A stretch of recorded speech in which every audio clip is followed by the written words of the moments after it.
I tried to do my best. I'd never done videos before. I got help from, of course, Jason and from Levi.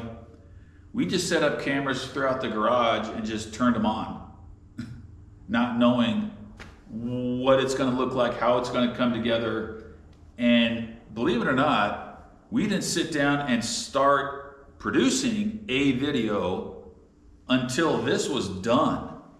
So by the time we sat down to start putting things together, we quickly realized, oh, we didn't get this angle. We didn't get that effect. We didn't get a close-up of this, because we didn't know necessarily what to expect. So if you look at the series of the build series, at the beginning it's kind of clunky, it's kind of far away, but towards the end of the build series, it got a little bit closer, more detailed, more information.